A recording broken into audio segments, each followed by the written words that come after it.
एक बार की बात है, एक लड़का था।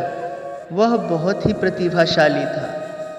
पढ़ने में भी वह अव्वल होता था। पर धीरे धीरे उसमें अहंकार समा गया कि वह सबसे श्रेष्ठ है। उसे यह लगने लगा कि उसने सब कुछ सीख लिया है। इस कारण वह बहुत ही घमंडी हो गया।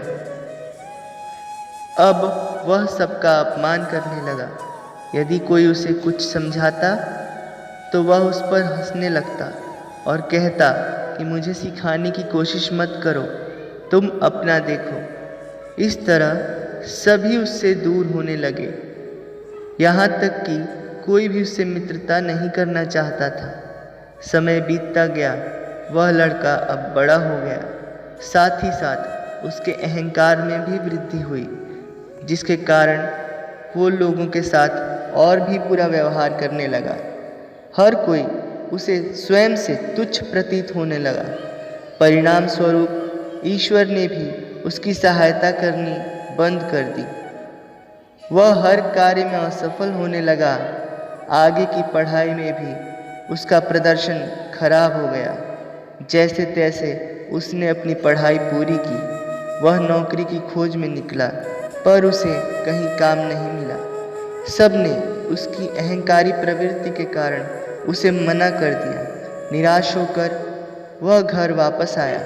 माँ ने उसकी निराशा का कारण पूछा तो अहंकारवश उसने माँ को ही डांट लगा दी और कहा, आप अपने काम से काम रखिए, मुझसे कुछ भी पूछने और सिखाने की जरूरत नहीं है। उसके इस व्यवहार से क्रोधित होकर माँ ने भी उसकी सहायता नहीं की। धीरे धीरे उसका पतन आरंभ हो गया। वह मानसिक और शारीरिक रूप से बीमार रहने लगा। अहंकारी स्वभाव के कारण किसी ने उसकी सहायता नहीं की। वह पूरी तरह से असफल हो गया।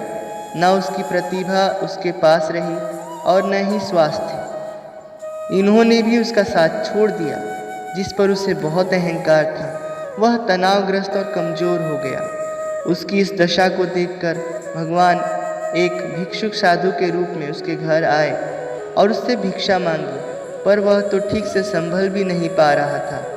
जैसे तैसे उसने साधु को भिक्षा दी और साधु ने पूछा, तुम्हें क्या हुआ है? तुम इतने दुखी क्यों हो? इस पर उसने उत्तर दिया, मैं टूट चुका हूँ। साधु बाबा, मैं बहुत परेशान हूँ। मुझे समझ नहीं आ रहा कि मैं क्या करूँ। इतना कहकर वह जोर जोर से रोने लगा और कहने लगा कि ईश्वर ने उसके साथ ही ऐसा क्यों किया। उसकी इस बात पर साधु बाबा ने उससे कहा कि मैं तुम्हारी समस्या का समाधान बता दूंगा, पर तुम्हें मेरा एक काम करना होगा। ये मेरा मिट्टी का पानी पीने का पात्र है। इसमें एक छेद हो गया है। तुम्हें बिना इस छेद को भरे इसमें मुझे पानी भरकर देना होगा, पर ध्यान रहे पानी कम नहीं होना चाहिए। उस लड़के ने कहा, ये कैसी बात है? इस पात्र में जब छेद है तो मैं इसे कैसे भर सकता हूँ? मैं तो क्या, कोई भी इसे नहीं भर सकेगा। साधु ने कहा, पर यह पात्र तो बहुत सुंदर और आकर्षक है, इसे तो भरना चाहिए। लड़के ने कहा, सुंदर होने से क्या हुआ? इसमें तो छिद्र है ना। साधु अपने वास्तविक रूप में प्रकट हुए और ईश्वरीय रूप में उससे एक बात कही।